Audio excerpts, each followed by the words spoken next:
श्री ओम नमः सिद्धेभ्यः। मंगलम भगवान वीरो मंगलम गौतमो गणी मंगलम कुंद कुंदाद्यो जैन धर्मोस्तु मंगलम सर्वमंगल मांगल्यम सर्वकल्याणकारकम प्रधानम सर्वधर्माणां जैनम जयतु शासनम जैनम जयतु शासनम जैनम जयतु शासनम।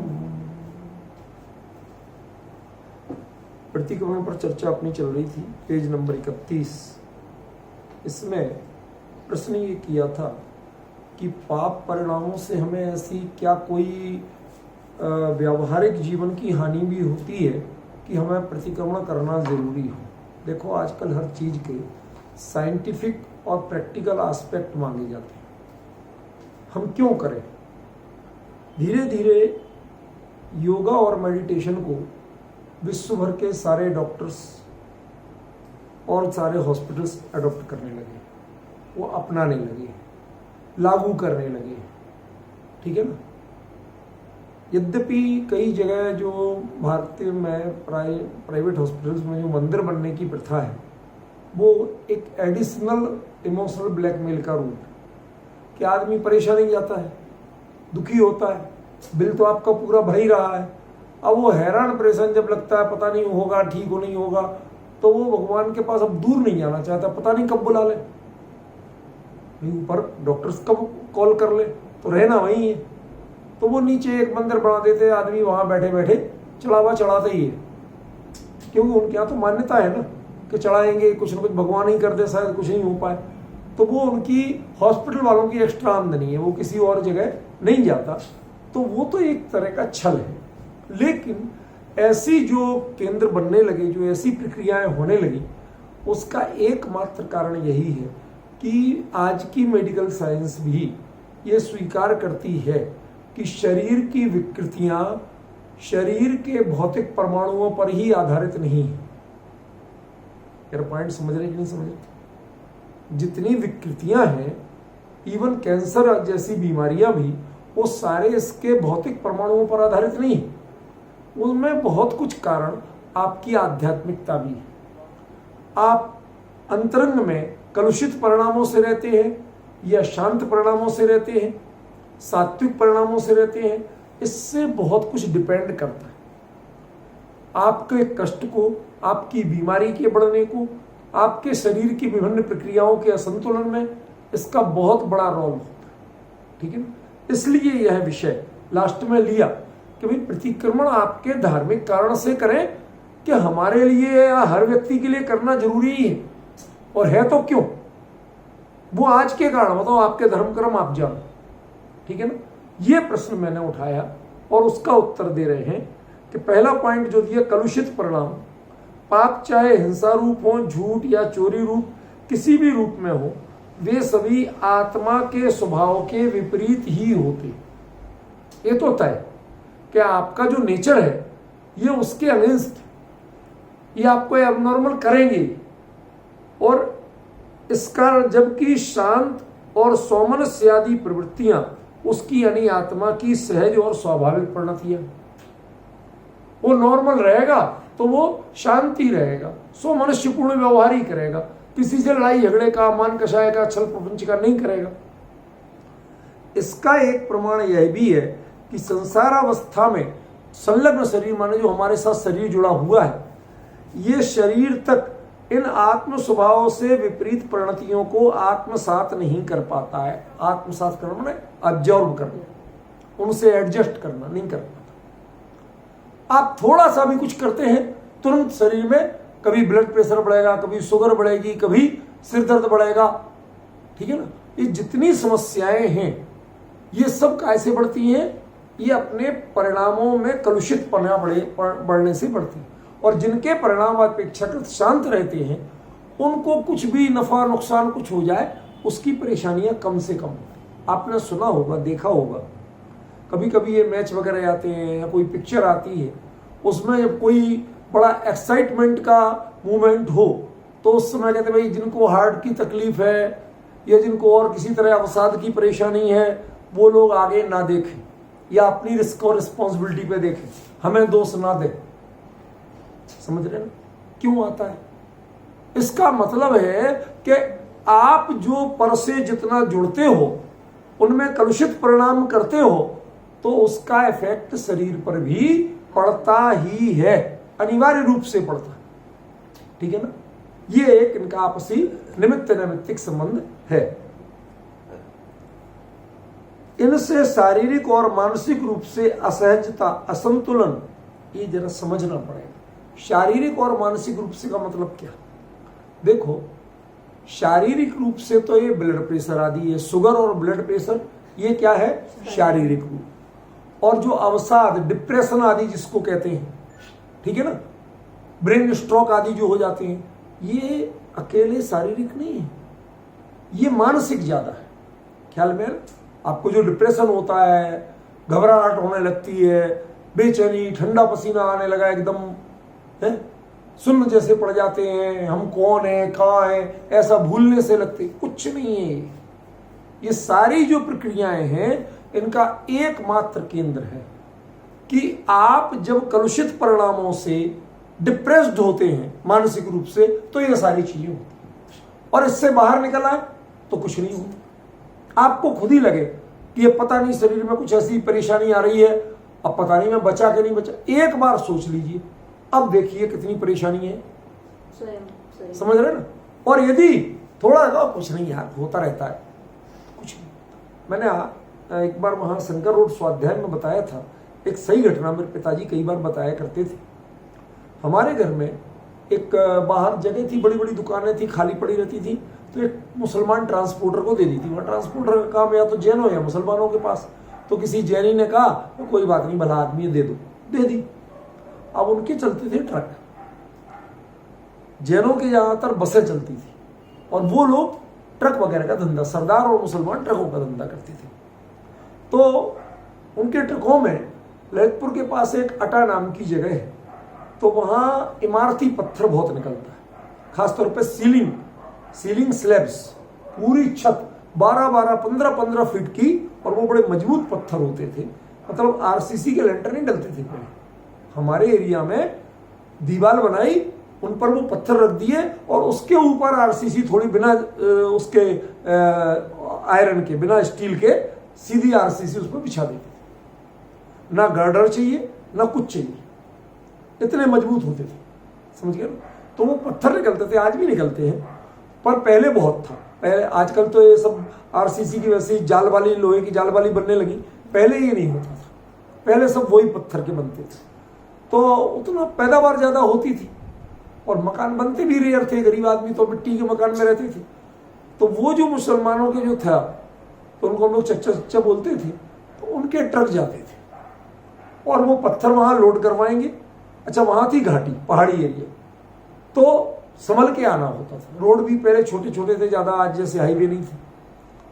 तो उस पे जैसे लोडेड ट्रक, पत्थर जब लदा हो, और इतने लंबे लंबे 12-12, 15-15 फीट लंबे लंबे स्लैब यदि लगे हो, 2.5-2.5, 3-3 फीट चौड़े और 12 से 15 फीट लंबे, तो आप समझ सकते हैं कि यदि मान लो एक ट्रक में, फुल बॉडी ट्रक में, उन्होंने एक साइड 20, इतना मोटा होता था कम से कम वो पत्थर, कम से कम इतना मोटा। समझ रहे ना? तो यदि इतना मोटा मोटा पत्थर, और उन्होंने 20-20 भी लगा दिए, माने 3 रो लगा दिया, 2 रो लगा दी, तो वो कई टन का वेट हो जाता था। समझिए? अब इतना हैवी पत्थर, तो वो ट्रक में उसको कहीं आप बांध के एडजस्ट फिक्स नहीं कर सकते थे। तो चलाने वाले के ऊपर था कि वो कितना संभाल के चलाए। उसे गाड़ी, अपने को ड्राइविंग व्हील नहीं संभालना, उसे उस लोड, वो आप इधर काटते हो तो वो इधर जाता है पत्थर का लोड, जब आप इधर काटते हो तो पत्थर का लोड दूसरी साइड जाता है। ये होता है, अपने साथ भी होता है। अपन कोई चीज लेके चलो, आप बाएं मुड़ोगे तो दाहिने हाथ पे जोर ज्यादा आएगा, सहज है। तो वो अब कोई गाय वाय आ गई, जो भी हुआ हो, उसको बचाने के लिए उसने कोशिश की ड्राइवर ने। तो वहां अब पुलिस वाले या डाकू कोई परेशान करते थे, उस समय डाकू तो जमाना भी था। तो गाड़ी का मालिक ट्रक मालिक, वो जरूर चलता था, क्योंकि मौके पर डिसीजन कौन ले। तो परिवार में कई लोग होते थे, तो हर गाड़ी पे एक एक कोई ना कोई चलता था। अब असली मुद्दे की बात बताते हैं। तो उसने एक जगह किसी गाय वगैरह को बचाने के लिए अचानक आई सामने, उसने तेजी से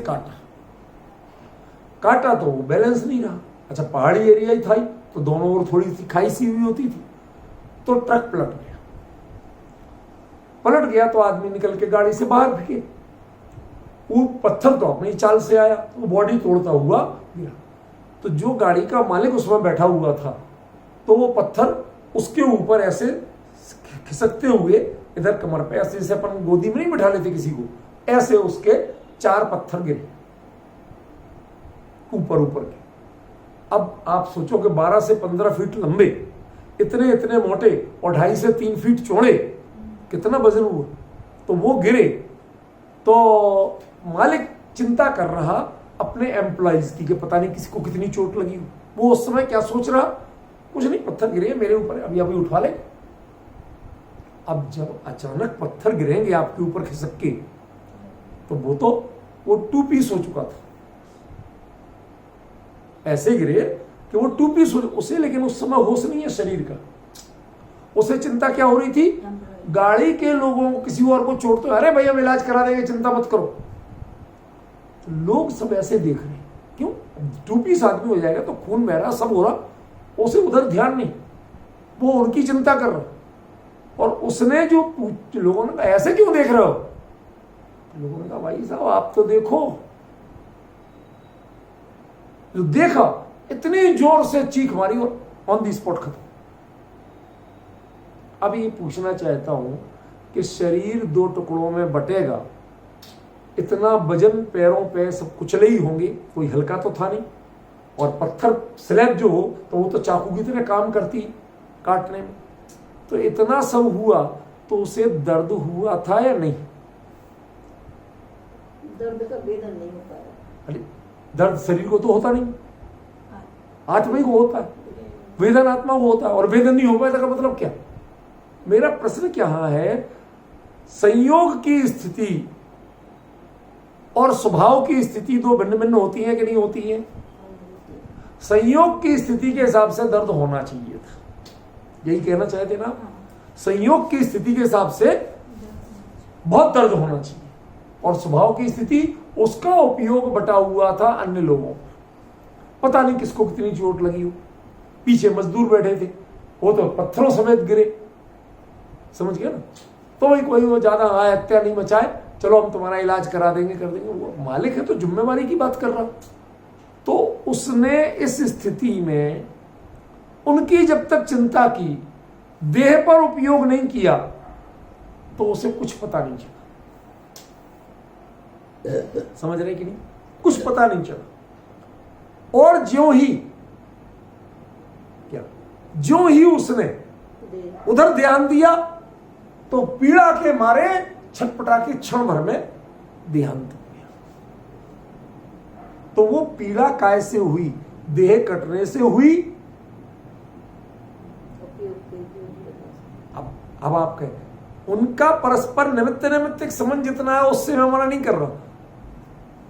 जिनके नहीं कटा था उनके कोई पीड़ा नहीं हुई, ठीक है ना।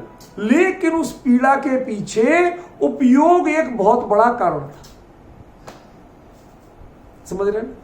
तो हमारे जो कलुषित परिणाम है उसकी मौत कैसे हुई? 2 टुकड़ों में बंटने से हुई कि 2 टुकड़ों पे ध्यान देने से हुई? आप समझ रहे कि समझ रहे? जो मैं बताना चाहता हूं, इसका मतलब है कि आत्मा भिन्न है, शरीर भिन्न है, इनकी परिणतियां परस्पर एक दूसरे को प्रभावित करती, ठीक है ना। संसार अवस्था में जब हम संयोगाधीन दृष्टि रखते हैं तो ये प्रभावित करती हैं। तो ऐसा नहीं कि आप प्रतिक्रमण जैसी अच्छी क्रिया करो, जारे जब बुरी क्रिया करते हो उसके नेगेटिव इफेक्ट्स आएंगे, तो अच्छा काम करोगे तो पॉजिटिव इफेक्ट्स नहीं आएंगे। बच्चा पढ़ाई नहीं करेगा, आवारागर्दी करेगा तो फेल होगा, यदि वो मन लगा के पढ़ाई करेगा तो पास नहीं होगा। ये क्या बात हुई? वो तो कोई कार्य है नेगेटिव या पॉजिटिव, जैसा भी करोगे उसका इफेक्ट होगा या नहीं होगा, ये बताओ मुझे। तो वो होगा, उसे कौन रोक सकता है? तो ये बता रहे हैं कि तुम्हें नेगेटिव का इफेक्ट होता है या नहीं, कि होता है। तो पॉजिटिव इससे अपोजिट है।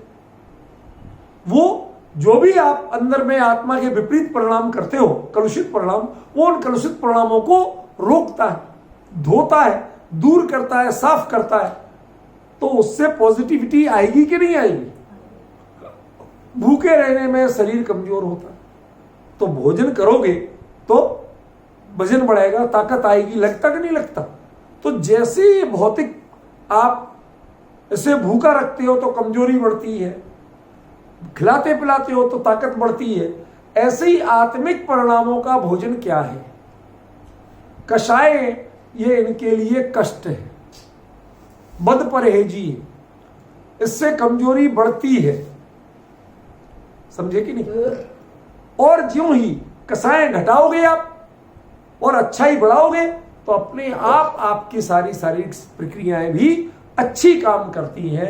इसलिए यदि आप मेंटली और फिजिकली फिट रहना चाहते हो, इमोशनली की बात नहीं कर रहा हूं, मेंटली एंड फिजिकली, तो भी प्रतिक्रमण करना आपके लिए बहुत फायदे का काम है। मेरा पॉइंट समझे?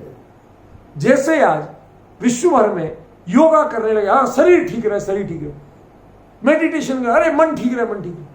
कोई एक ऐसी प्रक्रिया नहीं है जिसमें व्यक्ति स्वाधीनपने करे और अंतरंग में ये विकार आगे बढ़े नहीं, धीरे धीरे ऑटोमेटिक घटते जाए, इसकी कोई प्रक्रिया नहीं। आप रोज डटके खाओ फिर डटके निकालो, ये क्या तरीका होगा? समझ गए ना? आपके धीरे धीरे इसकी गुलामी छूटे और अच्छाई की प्रक्रिया बढ़े, वो देखना चाहिए। और वो काम करने वाली प्रोसेस जो है उसका नाम क्या है? प्रतिक्रमण। ठीक है ना? देखो नेक्स्ट पेज पे आओ। दूसरा, तनाव। हमें जीवन में शांति चाहिए तो पापमय विचारों व कार्यों से स्वयं को बचाना ही होगा। तय मानना, जितने लोग पापमय कार्य करते हैं उनके लिए बहुत तनाव रहता है। वो लड़ झगड़ लें, मार पीट लें, मसल पावर दिखा लें जब तक एक एज है, लेकिन एक निश्चित एज के बाद आप उनकी परेशानियों का अंदाज नहीं लगा सकते। समझ गए ना? क्यों? शरीर एक लिमिट तक सहता है, उसके बाद जितनी बीमारियां उन्हें होती हैं, मतलब आप विश्वास नहीं करोगे, उन्हें दिन में रोटी कम खाना पड़ती है, दवाइयां ज्यादा खाना पड़ती है। हमने कई ऐसे लोगों को देखा, अपने हाथों से पैर में, हाथ में, इधर उधर, इधर इंजेक्शन लग रहे, उधर इंजेक्शन। हमें तो इंजेक्शन किसी से लगवाने में घबराहट होती है और वो यूं लगाते रहते। क्यों? क्या करें? कब तक बुलाएं किसी को? कब तक आश्रित रहे? इसके बिना जी नहीं सकते। हमने शरीर को इतना बेकार कर लिया 24 घंटे के तनाव से। इसलिए कहते हैं ये पापमय विचारों और कार्यों से स्वयं को बचाइए।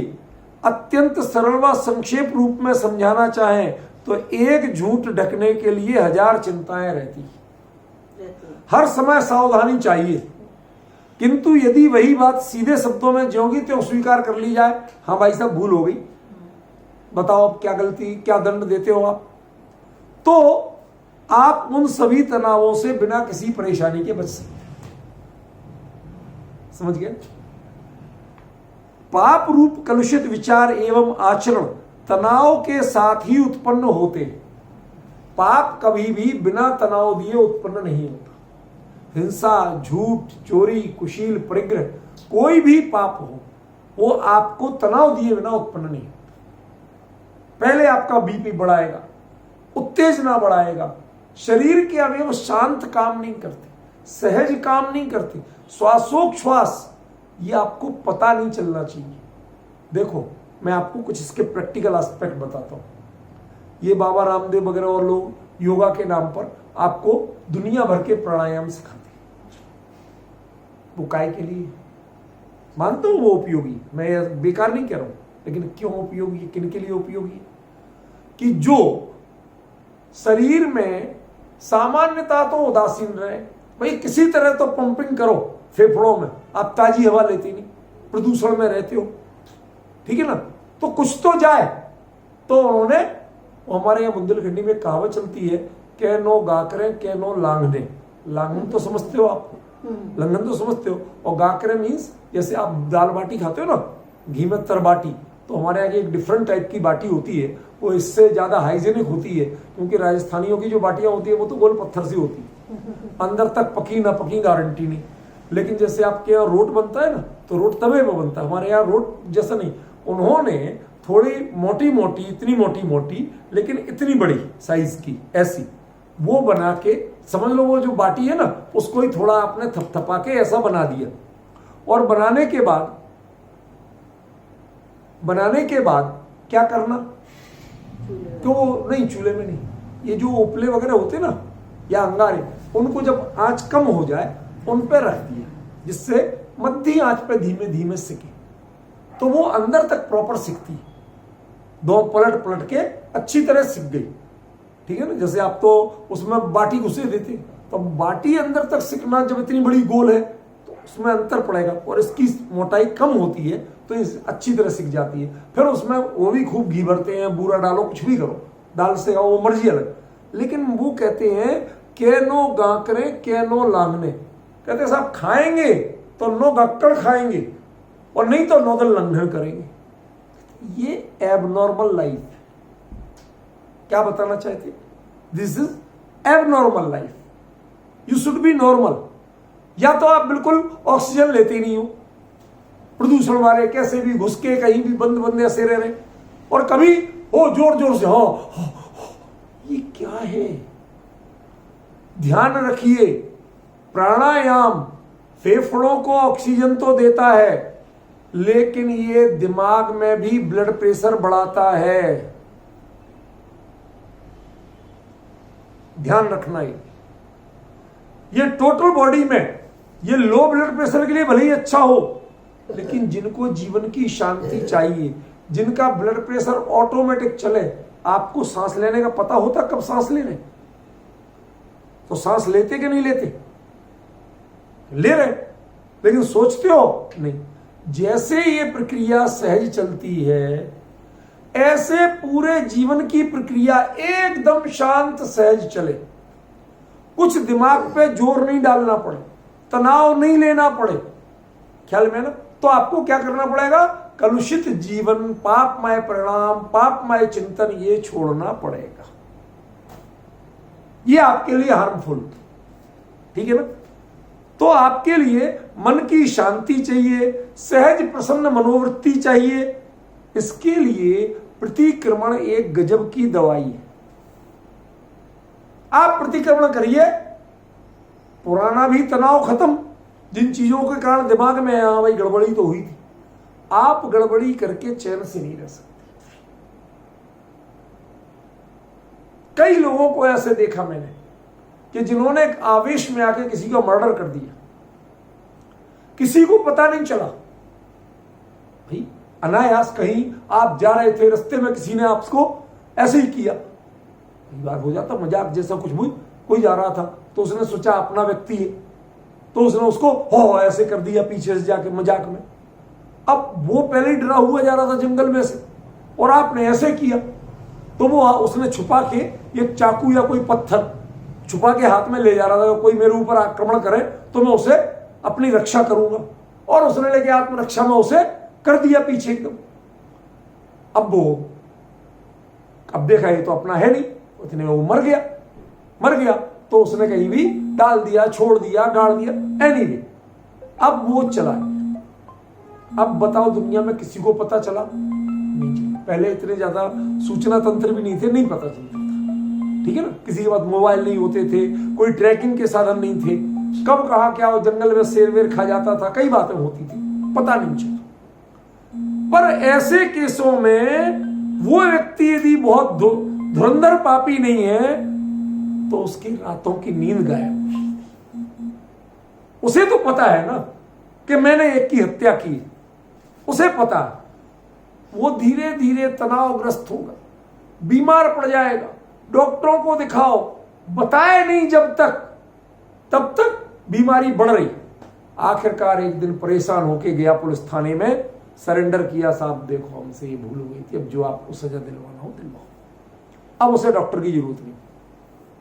क्या जेल में गया, कस्टडी में गया, जेल की रोटी खा रहा, अब उसे दवाई की जरूरत नहीं है, डॉक्टर की जरूरत नहीं है, सेवा की जरूरत नहीं है, और घर में था, हर तरह की सेवा व्यवस्था मौजूद है, तो जरूरत थी। काय के लिए थी? कि पाप को उसने स्वीकार नहीं किया, उसका बोझ रखे हुए था। समझ गए? ये कितना खतरनाक है हमारे जीवन में। इसलिए इसको छुड़ाओ, जी हल्का करो, और पाप को कभी इतना बड़ा होने ही नहीं दो कि उसके लिए पुलिस पार्टी तक जाना पड़े। समझ गए ना? आपकी सबसे बड़ी पार्टी कौन होना चाहिए? इच्छामि भन्ते सर्वज्ञ परमात्मा। केवल ही जानते हैं, उनकी नजर में मैं अपराधी हूं कि निरपराधी हूं, ये बताओ।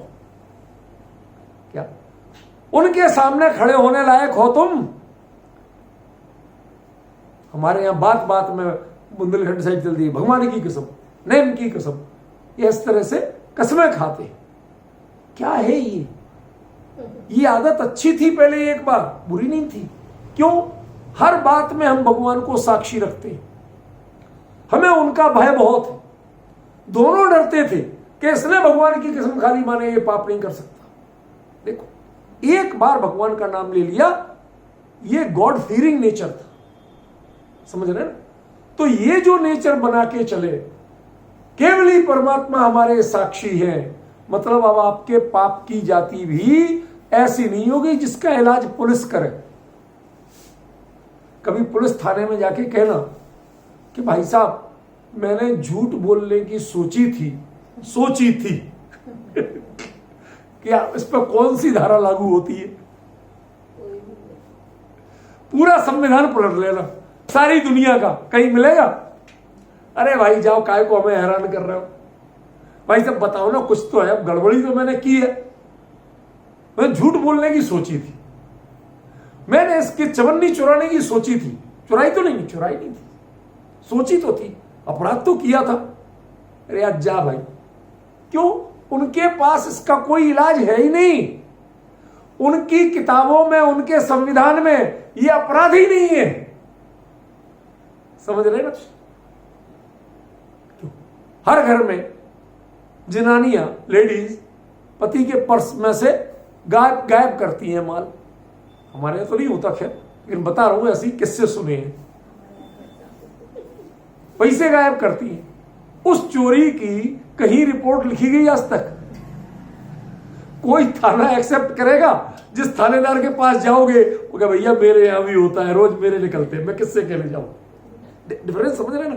माने इस दुनिया में कानून की परिधि में बहुत सारे अपराध नहीं आते, और उन अपराधों को भी यदि आपको जीवन से दूर करना है, उनके दुष्प्रभावों से स्वयं को बचाना है, तो आपको क्या करना पड़ेगा?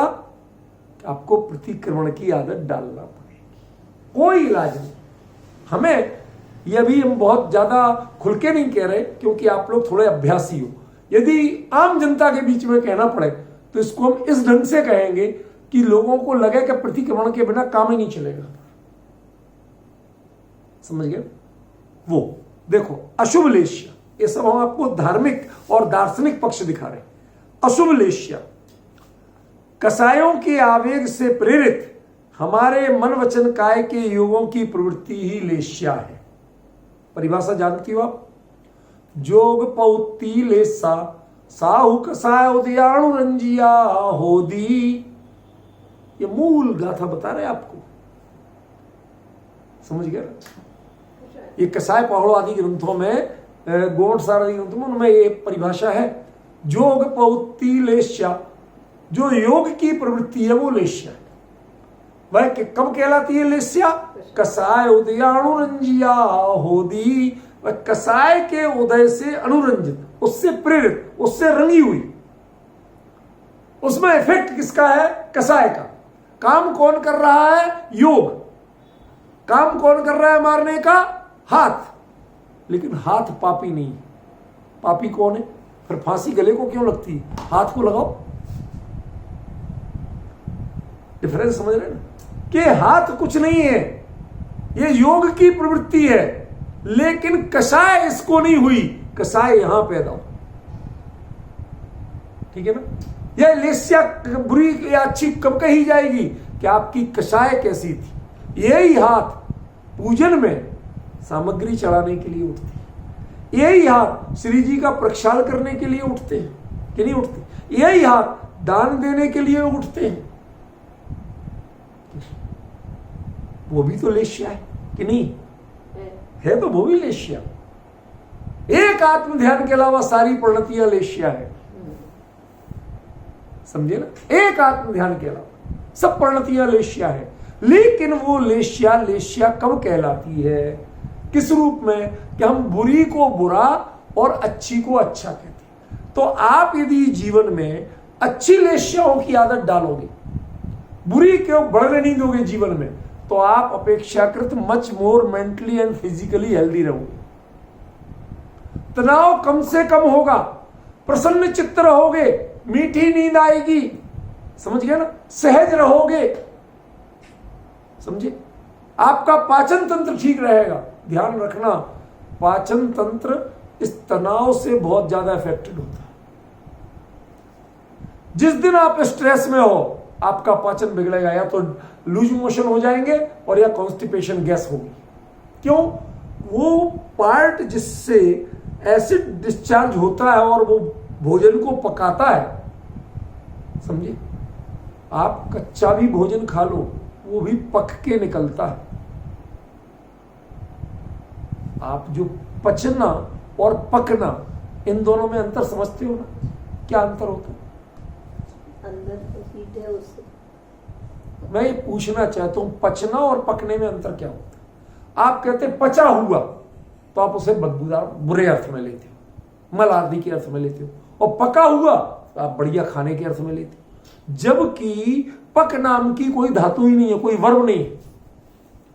मेन वर्ब ही पच है, एक ही वर्ब है, पच।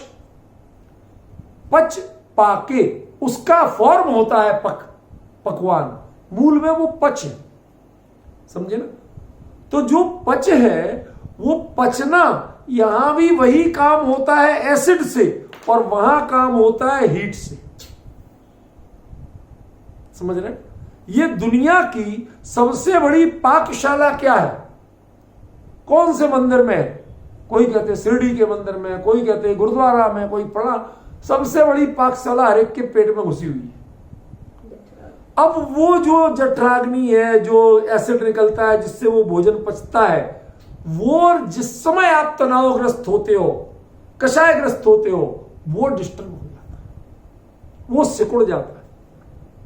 जैसे आप बड़े लोग, पिता के साथ बच्चा जा रहा, तो पिता किसी से गाली गलौज भी करने लगे, मारे पीटे नहीं, गाली गलौज, बच्चा दुबक जाता है, वो डर के ऐसे सिकुड़ जाता है।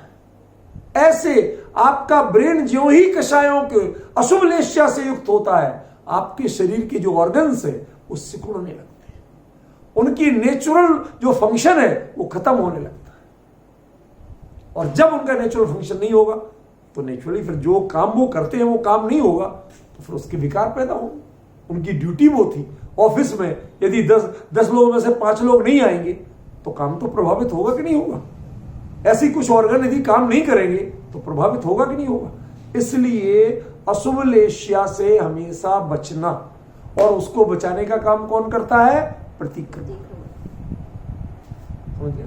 प्रतिक्रमण वाला जीव कभी अशुभ लेस्या नहीं कर सकता, और अप्रतिक्रमण वाला कभी शुभ लेस्या नहीं करेगा। क्यों? प्रतिक्रमण माने ये पाठ पढ़ने का नाम नहीं है। जो भी गॉड फेयरिंग है, पाप फीयरिंग है, पाप से डरने वाला है, भगवान से डरना माने पाप से डरना, ये जो जिसका ये नेचर है वो प्रतिक्रमण कर रहा है, समझ गए ना? ये पाठ पढ़ने का नाम ही अकेला प्रतिक्रमण नहीं है। इन पाठों का तो फायदा क्या है कि आपके लिए हर चीज डिटेल में एक जगह व्यवस्थित मिल गई, बस ये फायदा और कुछ फायदा नहीं। इनके पढ़ने का नाम धर्म नहीं है कोई, समझ गया ना। हमने जो इनके पाठों में धर्म मान लिया है, थोस्वामी दंडक, अरे थोस्वामी दंडक का महत्व है, लेकिन अकेले इनके पढ़ने और शब्दों में कुछ नहीं है।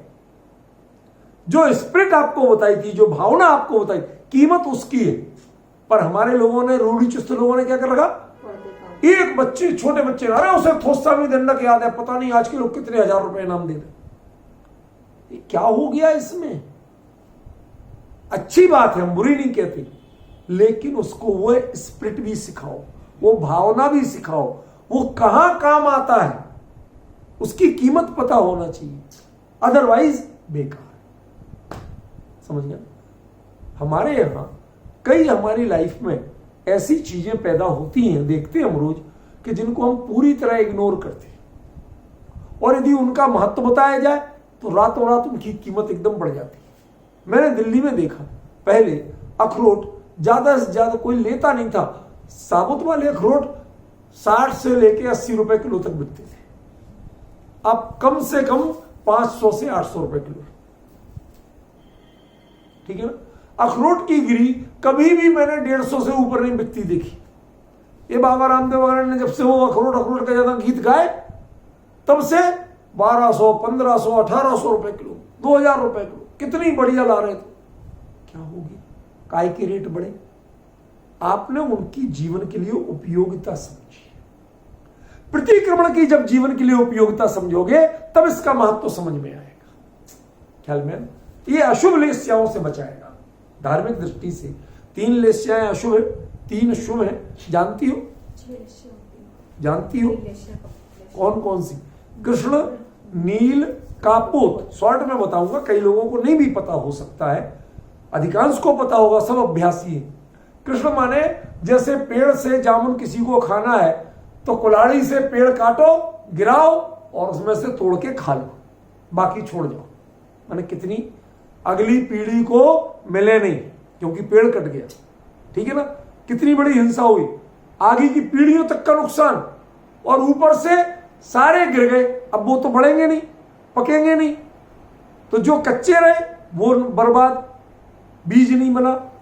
जो पके हैं, तुम कितना खाएगा आदमी, लिमिट है, बाकी छोड़ देगा तो वो सड़ेंगे। माने कितनी बर्बादी। समझ गए। ऐसे ही कई लोग अपने स्वार्थ के लिए ऐसा व्यापक अहित करते हैं, नुकसान करते हैं। वो कृष्ण लेस्या वाले जीव, कापोत लेस्या वाले जीव, जो पूरी बड़ी टहनी होती ना, चलो एक टहनी काट लेते हैं, क्यों? ऊपर तक चढ़ नहीं पा रहे ना। जामुन की टहनी कच्ची होती है, बारिश में वैसी फिसलन होती है, गिर पड़े तो हाथ पैर टूटे, तो कहते हैं हम ये नीचे खड़े खड़े तने से जो डाल बढ़ी जा रही ना, तना नहीं काटते हैं, पेड़ बचा रहेगा, डाल काट देते हैं। उसमें भी सैकड़ों छोटी टहनियां हैं, सैकड़ों गुच्छे लगे, उसमें भी नुकसान वही है। पूरे पेड़ का नुकसान नहीं है, पर बड़ा भारी नुकसान है। समझ गए ना। तो वो हो गया नील लेस्या। कपोत लेस्या, क्या उसकी बड़ी सी और सब टहनी जो है उसको काटेंगे, कपोत लेस्या, ठीक है ना। ये 3 है अशुभ, ठीक है ना। चौथे से क्या आएगा? क्या आपने एक वो टहनी, छोटी सी टहनी जिसमें एक गुच्छा लगा था, वो तोड़ी, तो क्या हो गई? पीत लेस्या। उसमें से खाली जामुन तोड़े, टहनी भी वही लगी रहने दी, डंठल भी वही लगी रहने दी, सिर्फ जामुन तोड़े, पद्म लेस्या। भैया हमें उसमें तंग नहीं करना, वो पकेंगे अपने आप गिरेंगे, जो नीचे गिरे मिले मैंने वो ले लिए, बाकी भाई तुम सही सलामत रहो, अपने हिसाब से पको, तुम अपनी जीवन शैली खुद जियो। ये शुक्ल लेस्या। इतनी संतोष वृत्ति जिसके जीवन में आए, उसके लिए प्रतिक्रमण छोटे से छोटे अतिचार को भी रोकता है। इसलिए प्रतिक्रमण का महत्व है। अशुभ कर्म बंध, ये हम तकरीबन चीजें बता चुके, इसलिए बहुत शॉर्ट में लूंगा। ये कर्म सिद्धांत के अनुसार बुरे परिणामों से अशुभ कर्म का बंध होना एवं उनका उदय होने पर हमारे जीवन में परिणामों की विसंगति होना अवश्यम भावी तय। भाई वर्तमान में अशुभ परिणाम से अशुभ बंध, और जब अशुभ का उदय आएगा तो हमें विपरीत संयोग मिलेंगे। तो वो अतः उन अशुभ कर्मों के हो चुके बंध के स्थिति अनुभाग को हीन करके उन्हें निष्प्रभावी बना। देखो ये क्या कह रहे हैं, खत्म कर देना नहीं, खत्म करना अपेक्षाकृत कम होता है। क्या करना, निष्प्रभावी बना। जैसे आपके लिए शुगर है, ठीक है ना, मीठा नहीं खाना चाहिए।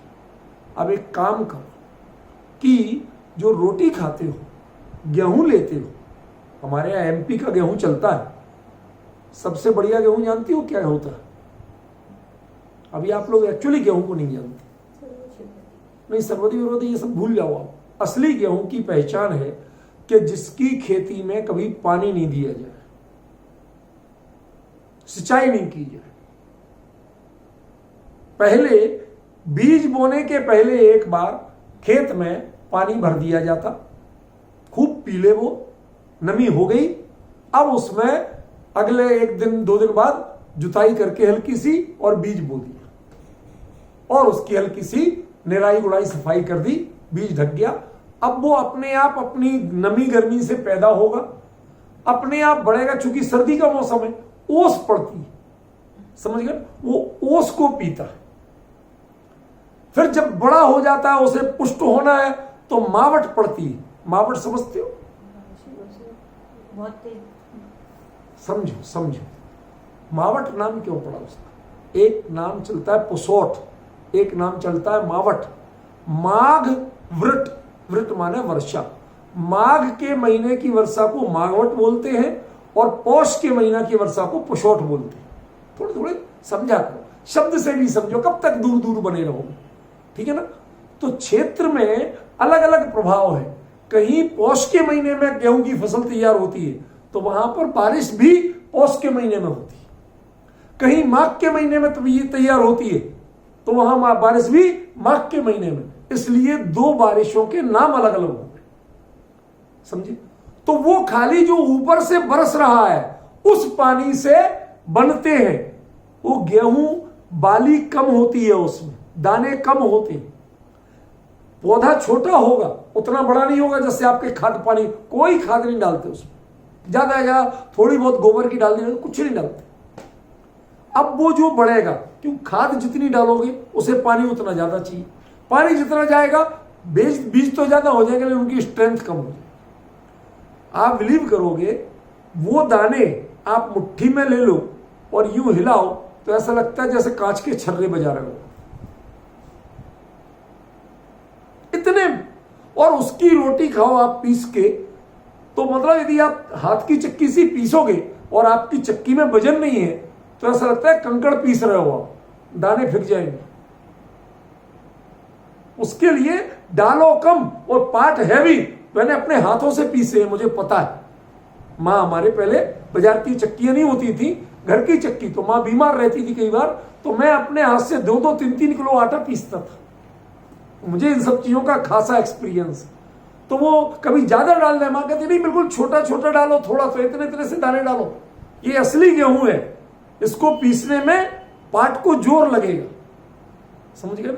और वो गेहूं जो स्ट्रेंथ देता था, आज का गेहूं कोई स्ट्रेंथ नहीं देता। उसमें मिठास होती थी, स्वाद होता था। आपको हॉर्लिक्स वॉर्लिक्स से फेल है उसके आगे, अकेला गेहूं खा लो, ऐसा मजा आता था। तो मैं वो कहता हूं कि वो जो गेहूं पैदा हुआ और वो आपने सिंपल ऐसे ही गक्कड़ सेक के खा लिए, ज्यादा घी भी नहीं मिला, वो भी आपको ताकत देता है। क्यों? आप प्रकृति के नजदीक हो, कृत्रिमता से दूर। यहां जो बात कह रहे हैं अशुभ कर्म बंध। यदि मान लो छोटे मोटे आपके खान पान की बुराइयां भी रही, कमजोरियां भी रही, कम मिला, लेकिन उसकी स्ट्रेंथ ज्यादा है। ऐसे जिसके परिणामों में स्ट्रेंथ ज्यादा है, नेचुरल है जिसके परिणाम, समझ गए ना, कृत्रिम नहीं है। वो नेचुरल स्ट्रेंथ से वह आपकी छोटी मोटी 1000 बीमारियों को दूर कर देते। और जिनके ये परिणामों में अपनी नेचुरल स्ट्रेंथ नहीं है, वो नहीं सह पाते। जरा सी बात होती है, 1 मिनट में हार्ट अटैक हो। आजकल कितनी कॉमन डिजीज हो गई हार्ट अटैक, होगी कि नहीं होगी? पहले थी, कोई जानते नहीं थे, समझ गए। ये सारी समस्या हमने क्यों बढ़ाई? तनाव की कारण। सहज जीवन नहीं, तो प्रतिक्रमण आपको एकदम सहज जीवन शैली सिखाता। कोई कषाय यदि आपको आ भी गई छोटी मोटी, वो अगले समय आपने प्रतिक्रमण किया, वो कहां चली जाएगी पता ही नहीं चलेगा। स्थिति अनुभाग क्षीण हो जाए, कमजोर पड़ जाए। आपका बल जब मजबूत होता है तो कषाय कमजोर पड़ती है। कई तरह के लोग देखें, जिससे आजकल एक शब्द चलता है इम्यूनिटी सिस्टम, समझ गए, रोग प्रतिरोधक क्षमता होता है। अब रोग से लड़ने की, रोग तो सबके हैं, उससे लड़ने की ताकत किसमें कितनी है? अंदर होती है। वो अंदर के जीवाणु उनसे लड़के उनको मार भगा देते। जैसे आपके कुत्ते पलते ना, तो रात को चोर आए, कोई आए, तो कुत्ते ही भौंक भौंक के चिल्ला के भगा देता है, आप सोते रहो, आपको पता नहीं चलता। ऐसे हमारे शरीर में कुछ इम्यून सिस्टम होता है, वो उनको बीमारियों को मार के भगा देता है, समझ गए ना। ऐसे ही जिसके अंदर में प्रतिक्रमण से मजबूत इम्यून सिस्टम है, उसके अशुभ कर्म को मार के भगा देता है, कन्वर्ट कर देगा, या तो नहीं तो स्थिति अनुभाग इतने क्षीण कर देगा कि आपको पता ही नहीं चलेगा, समझ गए। उसमें भी मिठास होती है गेहूं में, लेकिन वो डायबिटीज पैदा नहीं करता। और आप चीनी डालते हो, डायबिटीज पैदा हो। अंतर समझ रहे हो? ये स्थिति अनुभागहीन करके उन्हें निष्प्रभावी बनाना तथा आगामी अशुभ कर्मबंध रोकने के लिए प्रतिक्रमण एक सार्थक विधि है, जिसका समर्थन न केवल कर्मशास्त्र यानी करणान योग करता है, बल्कि मनोविज्ञान और समाजशास्त्र भी करता है। आप बताइए, एक बच्चा जो थोड़ी सी गड़बड़ी हुई और वो ऐसे डर के हाथ जोड़ के कांपता हुआ खड़ा है, क्या हुआ? बाबूजी एक गिलास टूट गया कांच का मेरे से। सच बताओ क्या करोगे? थप्पड़, जूता, लात, घूसे, क्या करोगे? करोगे? एक आम गृहस्थ जिससे नुकसान हुआ है, बाकायदा टूटा है, आर्थिक नुकसान हुआ है, उसके लिए वह मारने पीटने की बात नहीं करता, समझ रहे? आज मुझे किसी ने एक वीडियो भेजा, उसमें एक मुनि पद धारक कहते हैं, जो मुनि की बारे में एक शब्द भी गलत बोल दे उसको लातों से कूटो, जूतों से मारो। हमें इतनी मनोवेदना हुई। अर्घावतारण सी प्रहारण में सदा समता धरण, जो हमारा धर्म था, भ्रमरोग हर जिनके वचन मुख चंद्र ते अमृत झरे, ये जिनकी शब्दावली का परिचय था, वो ऐसे हो जाए और हमसे अपेक्षा करते हो कि हम आपको पूजे माने। अरे पहले अपने चरित्र तो सुधारो, अपना आचरण, अपना व्यवहार, अपनी वाणी, इनको तो सीखो। किस अभिमान के शिखर पर चढ़े बैठे हो तुम? दुर्भिमान के शिखर पे, समझ गया? आपका पूरे जीवन का प्रतिक्रमण नष्ट हो गया, पूरे जीवन की तपस्या नष्ट हो गई, एक वाक्य बोल ले, समझ गया? ये सोचना चाहिए। प्रतिक्रमण करने वाला वो हा मा धिक, हमारे यहां 3 सबसे बड़े दंड थे। क्या? हा, अरे ऐसा कर दिया, कुछ बोला नहीं, नहीं करो भी नहीं कहा, क्या? खेद व्यक्त, अरे ऐसा कर दिया, बड़ा दंड हो गया। बड़े ने इतना कह दिया, उस शर्म के मारे गड़ जाए। यदि इतना बेटा वैसा नहीं करना, मां मत करो, इतना कहना पड़ा, तो आदमी कहता था, अरे आज बाबूजी ने टोक लिया हमें। और यदि कह लगा, अरे बड़े ही भैया तुम तो बिगड़ गए हो, एक बात नहीं सुनते, धिक्कार है तुम्हें, इतना कह लिया।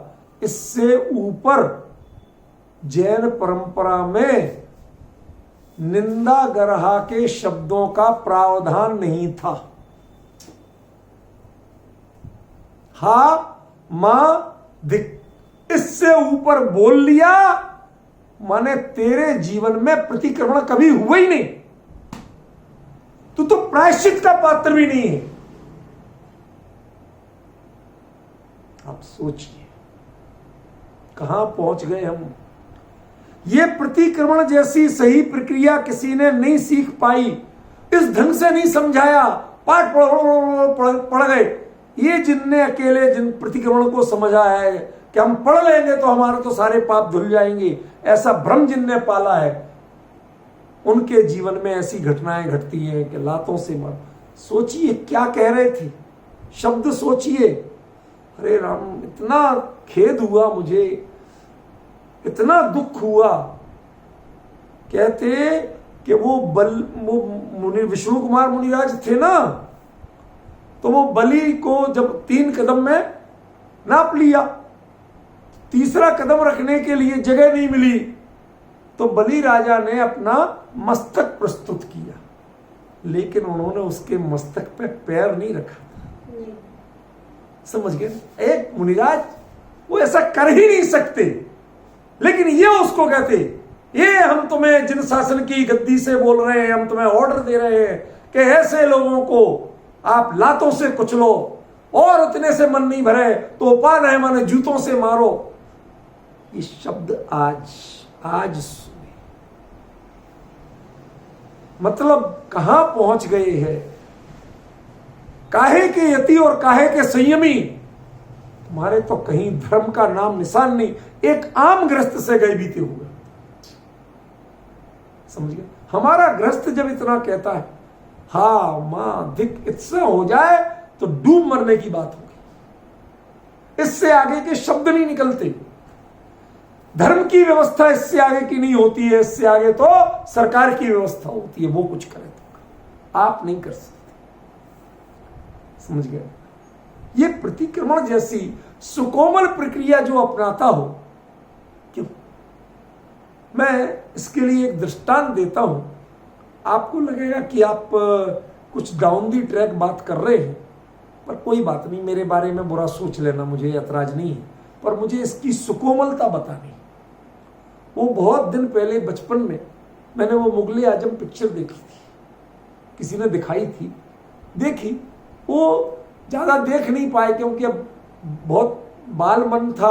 जहां रोने करने की बातें मैं आज भी नहीं देख पाता हूं, तब तो क्या देखता, छोटा था। एक सीन याद था, वो उससे पूछता है कि तेरे को 2 कबूतर दिए थे, सफेद कबूतर, एक कहां गया? वो तो उड़ गया। कैसे उड़ गया? दूसरा छोड़ दिया, ऐसे उड़ गया। अब बताओ, उसको मारा पीटा जाए, डांटा जाए, कि उसकी सरलता पर मंत्रमुग्ध हुआ जाए। तुम्हारे पाप कहां गए? छूट गए। कैसे छूट गए?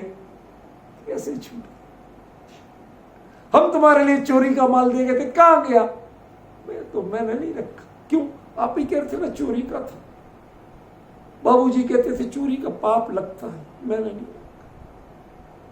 अब वो कहे पति सिर पीटे कि मैं कहां से इतनी तिकड़म करके चुरा के लाया, और ये मेरी घरवाली जिसके लिए लेके आया उसने लेके फेंक दी। बाबूजी कहते थे चोरी का नहीं रखा। अब आप इस सरलता पर मंत्रमुग्ध हो कि गालियां दो? सोचिए जरा। ये जीवन था हमारा, ये प्रतिक्रमण के पात्र जीव हैं, जिनके जीवन में आप चाहो तो पाप स्थान नहीं पा सकते। पाप हो जाते हैं, बात दूसरी है, लेकिन पापों को स्थान नहीं मिलता, रहने की जगह नहीं मिलती, टिकने की जगह नहीं मिलती। आते जाते तो हैं, लेकिन टिक नहीं पाते हैं। वो है प्रतिक्रमण की पात्रता। हमने ये नहीं सोचा। समझ गए? देखो, ये स्थिति अनुवाद घटा सकते, पढ़ लेना आप। अब इसके आगे लीजिए, पाप परिणामों का दुष्फल कैसे होता है।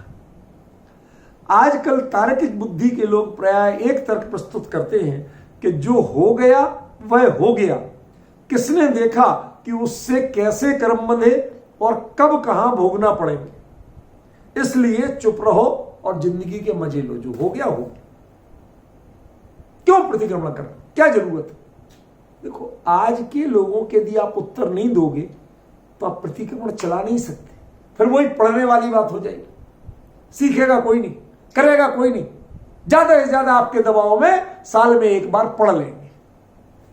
लोग हमसे कहते क्या आपने इसमें लिख दिया 10 लक्षण पर्व में, तो क्या जब ही किया जाता प्रतिक्रमण बाकी? अरे भाई, बाकी भी है। अब ये 10 दिन में पूरी बुक बनी, 5 लैंग्वेजेस, इतना प्रूफ, इतना काम होना, मैटर लिखना, ये हंसी खेल नहीं था। बन गई जितनी बन गई, शांति रखो थोड़ी, ठीक है ना। अगला कभी एडिशन होगा, इसको तो बहुत बड़ा निकलना है, उसमें सारी चीजें इंप्रूव करेंगे, ठीक है ना। उसकी जगह शब्द बदल दो, दैनिक भी होता है, रात्रिक भी होता है, दैवसिक भी होता है, सात आष्टानिक भी होता है, पाक्षिक भी होता है, तो बहुत सारे भेद हैं, सब कर लेंगे। अभी तो इसकी आत्मा को समझो, स्पिरिट को समझो, भावना को समझो।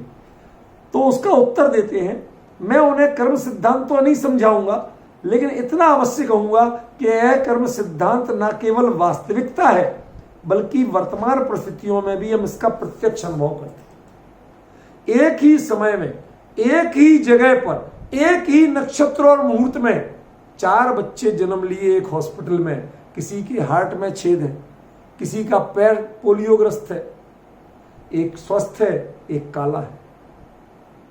बताइए 4 तरह के कैसे? इलाज करने वाले डॉक्टर वही, हॉस्पिटल वही, फिर 4 तरह के कैसे? समझ गए? और आप सोचें कि जिनके अच्छा पालन पोषण होगा उनका अच्छा हुआ होगा, तो पता चला रईस के बच्चे के हार्ट में छेद है, जिनके आंसू खूब खाने पीने बढ़िया, और एक जो मजदूर थी उसकी बच्चा जो हुआ वो गोरा चिट्टा मस्त है, उसको कोई बीमारी नहीं। कैसे? साधनों से नहीं हुआ, ये साधना से हुआ। क्या? ये साधनों से नहीं हुआ, साधना से हुआ। उसका अंतर बता रहे हैं।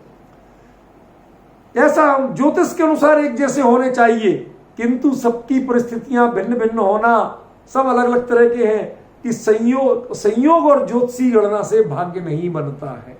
क्या कहा सुपरमैन? संयोग एक साथ किस जगह हुए और ज्योतिष की गणना, इससे भाग्य नहीं बनता। यदि इससे भाग्य बनता हो तो एक बच्चा गरीब क्यों है और एक बच्चा अमीर क्यों है, एक बच्चा बीमार क्यों है, एक बच्चा निरोगी क्यों है, एक ही जगह पैदा हुए, एक ही समय पैदा हुए, फिर ये क्यों? ख्याल में ना? हर व्यक्ति अपने अपने कर्म के अनुसार ही वो उसके भाग्य विधाता है।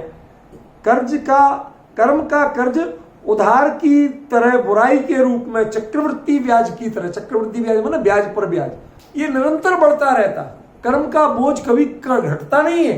एक बार आपने बुरा बांध लिया, उसका जो उदय आएगा फिर और बढ़ते ही जाएगा। एक समय की भूल और 70 कोड़ा कोड़ी सागर तक का बंद होता है। इससे आप पार नहीं पा सकते, इसका ब्याज चुका के नहीं बच सकते, इसको तो निर्जरा ही करना पड़ेगा। ख्याल में ना? और निर्जरा का तरीका प्रतिक्रमण है। यदि हम दूसरा पॉइंट, दान वृताधिक से हुए पुण्यबंध को उपलब्धि मानते, this is a very important point, तो हमें यह ध्यान रखना होगा कि शुभ का बंध तो दुर्जन को दिए उधार की तरह है।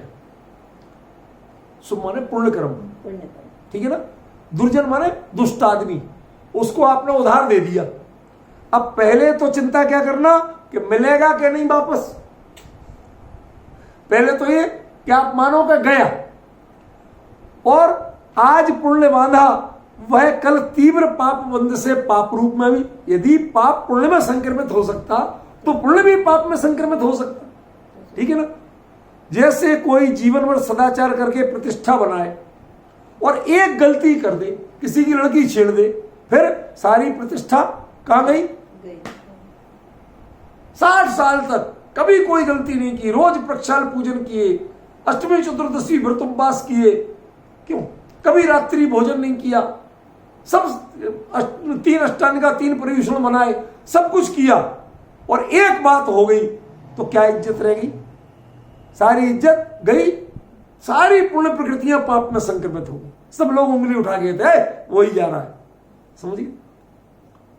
और यदि हम पाप की कमाई से संपत्ति का दान पुण्य भी करें तो वह अशुभ का दान है, अकुलीन को दिए गए उधार की तरह है। अकुलीन माने जो भला आदमी है, ठीक है ना, अच्छे कुल का नहीं, जिसे लेकर वह तो चैन की नींद सोता है। कौन? जिसने उधार लिया, और जिस जो देता है वो उसकी नींद हराम होती, पता नहीं भैया कब देगा, कैसे आएगा, ये झंझट है। इसलिए पुण्य के भरोसे बैठने की जगह परिणामों की पवित्रता अधिक कीमती है। यह प्रतिक्रमण से सबसे अधिक नियमित रूप से कार्य होता है कि परिणामों की पवित्रता बने। लास्ट पॉइंट, सगे भाई बहन में संपत्ति का बंटवारा सिर्फ राग द्वेष बढ़ाता है। कोई चीज बांटो, सगा बाप भी बांटे, बिल्कुल ईमानदारी से बराबर बराबर दे, तो भी लगता नहीं इसकी थाली का ज्यादा है, समझ गए। लेकिन जब साधर्मियों में धार्मिक संस्कारों का बंटवारा होता है, हम बांटते हैं अच्छाइयां, तो इससे सौहार्द बढ़ता है, झगड़े नहीं बढ़ते, कषाय नहीं बढ़ती। इसलिए बांटना तो क्या बांटना, धर्म बांटो, सदाचार बांटो, अच्छाई बांटो।